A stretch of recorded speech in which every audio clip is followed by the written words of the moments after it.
Hello friends, welcome back to my channel. My name is Ankur Mendratta. Sunny Deol is back and back with a bang. भाई देखो एक चीज बताने वाला हूं, वीडियो को पूरा देखना, एंड तक देखना, और कुछ अच्छा लगे ना तो चैनल को सब्सक्राइब जरूर करके जाना, और सब्सक्राइब करने का मन ना होना तो एक लाइक जरूर करके जाना। देखो मैं आपको एक चीज बताता हूं, जब कोई बंदा कमजोर पड़ता है ना तो दूसरा बंदा देखता है, जगह तराशता है कि वो कमजोर पड़ रहा है, कैसे उसकी जगह के ऊपर कब्जाया जाए और कैसे उस जगह को भरा जाए ताकि जो उसकी ऑडियंस है उसकी ऑडियंस को अपने पास लेकर आया जाए। अब बॉलीवुड ने क्या करा, अपने मास एक्टर को छोड़ दिया भाई, एक तरह से खड्डे में डाल दिया और उसको पूछा तक नहीं। मैं एक बात डंके की चोट के ऊपर कह सकता हूं, हमेशा से एंग्री यंग मैन एक बंदे को कहा जाता है, वो है बच्चन साहब, जो लेजेंड है, जो गॉड है एक्टिंग के। पर उनके बाद अगर किसी ने मास सिनेमा को संभाला नहीं, अपने कंधों के ऊपर, मजबूत कंधों के ऊपर ढोया ना, तो वो एक ही बंदा है, वो है सनी देओल, जिनकी अनगिनत मास फिल्में हैं। देखो उनकी मास फिल्में उस वक्त चला करती थी जब टिकट के रेट 10 से 15 रुपए होते थे। जब असली में मास फिल्मों का जमाना आया ना तो बॉलीवुड ने वो फिल्में बनाना छोड़ दी और अपने पास चॉकलेटी हीरो सारे पैदा हो गए जो चिकने चपाड़ी थे। अब उनके चक्कर में क्या हुआ, साउथ वालों ने सोचा कि हाँ भाई, बॉलीवुड वो नहीं बना रहा है जो उनकी ऑडियंस देखना चाहती है, और भाई साहब वो लोग आ गए यहां पर, बनाने लग गए। क्या बनी, सलार बनती है, बाहुबली बनती है, केजीएफ चैप्टर 2 बनती है, केजीएफ चैप्टर 1 बनती है, पुष्पा बनती है, पुष्पा 2 बनती है। भाई साहब अनगिनत अनगिनत फिल्में बनी और सारी की सारी मास फिल्में थी, और सबका कलेक्शन उठाकर देखो तो बॉलीवुड के अंदर सबसे ज्यादा कलेक्शन किया था। उनको लगा हिंदी मार्केट से बड़ी कोई मार्केट नहीं है, और सच्ची में फिर बोलूंगा, Hindi market is the largest market in Indian film industry. अब क्यों ऐसा हुआ, वहां की फिल्में यहां ज्यादा पैसा कमाने लगी इंस्टीड ऑफ देयर मार्केट। तो इससे क्या बात साबित होती है कि हमारी मार्केट, हमारे ऑडियंस वो तो देखना चाहती थी, पर हमारे डायरेक्टर वो बना ही नहीं रहे थे, क्योंकि राजकुमार संतोषी, गुड्डू धनोआ ऐसे जैसे जो मास डायरेक्टर थे, उनके पास पैसा नहीं था, उनके पास प्रोड्यूसर नहीं थे, और अगर वो सनी देओल को कास्ट करते थे तो भाई साहब कोई पैसा लगाने के लिए रेडी नहीं होता था। आपको फिर से एक एग्जांपल दूंगा, क्योंकि कोई नया बंदा जुड़ता है तो उसको नहीं पता होगा। जब भाई साहब डॉक्टर चंद्रप्रकाश द्विवेदी भाई सम्राट पृथ्वीराज चौहान की स्क्रिप्ट लेकर ना आदि चोपड़ा के पास गए थे ना, ये इस बात को इसलिए बोल रहा हूं, इसी से जुड़ी हुई एक बात लिंक करूंगा आगे वीडियो में। तो भाई आदि चोपड़ा ने बोला किसको एक्टर लेना चाहते हो आप, डॉक्टर चंद्रप्रकाश द्विवेदी से पूछा, तो डॉक्टर चंद्रप्रकाश द्विवेदी ने पता क्या बोला कि भाई मैं एक्टर कास्ट करना चाहता हूं सनी देओल को, उनको ध्यान में रखकर मैंने स्क्रिप्ट लिखी है। तो आदि चोपड़ा ने बोला नहीं, मुझे ऐसा बंदा ला कर दो जिसकी मार्केट वैल्यू हो, जो पैसा कमा कर दे सके, मैं तो 350 करोड़ रुपए लगाऊंगा।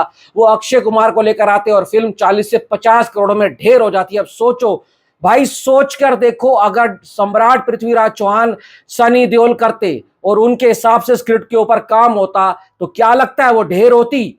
भाई सब कतई ढेर नहीं होती। महाराणा प्रताप का कैरेक्टर, मैं बोलता हूं हरि सिंह नलवा जो अक्षय कुमार को मिलने वाला है, मुझे कोई डाउट नहीं है कि अक्षय कुमार उस कैरेक्टर को नहीं कर पाएंगे, पर सोचो हरि सिंह नलवा अगर भाई साहब सनी देओल साहब को मिल जाए, एक से एक कैरेक्टर है जो सनी देओल के ऊपर भाई साहब सूट करते हैं। आपको क्या लगता है कि भाई अगर वही मास फिल्में बन रही होती तो साउथ वालों को दबदबा इतना होता? कभी नहीं होता, क्योंकि हमने ही मास फिल्में बनाना बंद करी। क्यों? शाहरुख खान को उतरना पड़ा मैदान में और बॉलीवुड को बचाया, उन्होंने मास फिल्में बनाई। सलमान खान तो कब से कर रहे थे मास फिल्में, पर अभी क्या हुआ, उनकी फिल्में चलना बंद हो गई। हर वो एक्टर मास फिल्में करना चाहता है। मास फिल्म वो फिल्म होती है जो आपको पैसा भी कमा कर देती है, आपको इज्जत भी कमा कर देती है, शोहरत भी ला कर देती है, और आपका जो फैन बेस है ना उसको बड़ा करती है। तो सनी देओल से बड़ा मास एक्टर कोई नहीं था, पर उसको गुमनामी के अंधेरे में डाल दिया गया।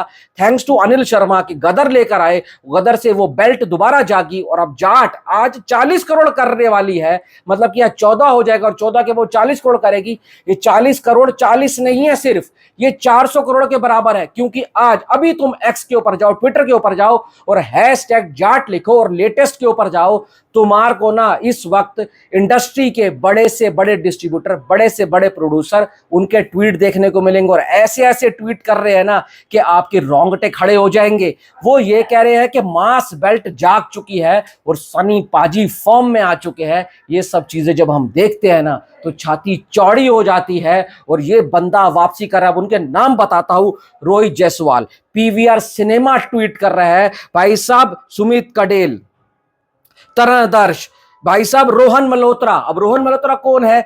वाइस प्रेसिडेंट है वाईएफ का, वाइस प्रेसिडेंट। उन्होंने बोला है मास बेल्ट दोबारा जाग चुकी है और सनी देओल साहब फॉर्म में आ चुके हैं। राम गोपाल वर्मा, गलाटा प्लस, सुनील शेट्टी, जोगिंदर टुटेजा एक से एक बंदे ट्वीट कर रहे हैं आज जाट के लिए।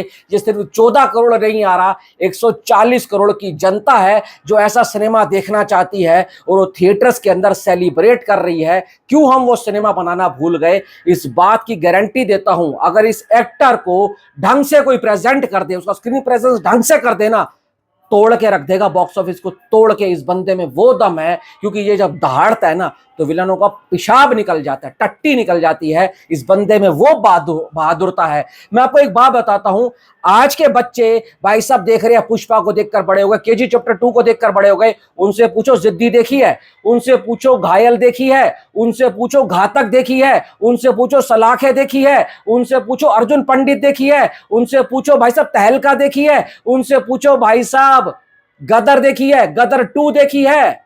नहीं देखी होगी। घातक का एक सीन बताता हूं, उससे मास सीन ना मैंने अपनी जिंदगी में नहीं देखा।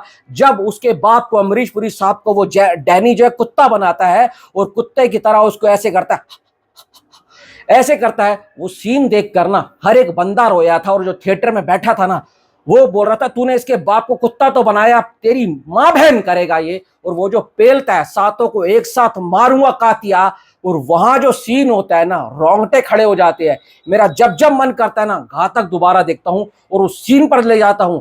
सनी देओल के फैंस के ऊपर डायलॉग्स पे मीम्स बनती है, वो भाई साहब तारीख पे तारीख, सातों को एक साथ मारूंगा कातिया। ऐसे कौन से डायलॉग है जो सनी देओल बोले और फेमस ना हो? तो इसलिए कहना चाहता हूं बॉलीवुड वालों से हाथ जोड़ के रिक्वेस्ट है, इस 2.5 किलो के हाथ की ताकत को पहचानो।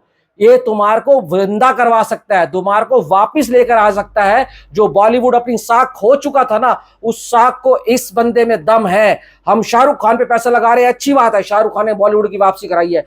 भाई साहब सलमान खान के ऊपर पैसा इतना लगता है, पर एक बार इस बंदे को दोबारा चांस देकर देखो। वायरफ देखो, इस बंदे को 2 चांस। जिसको तुमने बोला था ये नहीं कर सकता, आज इससे महाराणा प्रताप करवाओ, ऐसी तैसी कर देगा, बॉक्स ऑफिस को तोड़ मरोड़ के फेंक देगा। इंडियन फिल्म का चंद्रशेखर आजाद वाला कैरेक्टर मुझे याद आता है, मुझे बॉर्डर का वो सनी देओल वाला कैरेक्टर याद आता है, जब वो मथुरा दास छुट्टी लेकर जा रहा होता है और वो बोलता है मथुरा दास तू ये छुट्टी तो ले रहा है, तू ये छुट्टी लेकर जा तो जा, बट औरों को तू भाई ये मत बोल के जंग के मैदान में है। मैं बोल नहीं पा रहा हूं, क्योंकि वो जो फीलिंग सनी देओल दे सकता है ना, किसी का बाप नहीं दे सकता।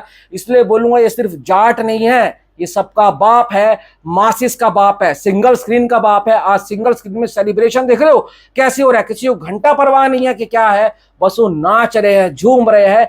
ये वो सनी देओल का कल्ट फैन बेस है जो आज जागा है, थिएटर जा रहा है, पैसे खर्च कर रहा है। तो इसी फैन को दोबारा थिएटर में लेकर आना चाहते हो ना, तो इस बंदे को साइन करना शुरू कर दो। 100% कह रहा हूं, तुम्हें 1 रुपए का नुकसान नहीं होगा। Thanks for watching.